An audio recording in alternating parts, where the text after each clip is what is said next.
The diversity of species in macroalgae is huge. For example, up to 400 species are recognized in the Danish Strait, in the area where we have higher salinity. But we can utilize only 20 to 30 different species.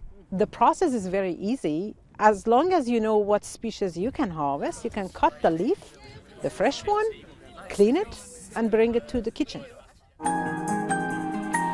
Countries like Ireland are used to it. There are nations who are not used to algae, although they are near the coast, like Denmark, France, Spain. So they utilize more fish than the algae. We see this variety of production from algae that is coming, from snacks to fresh production to pesto and westernized style food. We see that people are excited to try it, and we see that people want to try it again.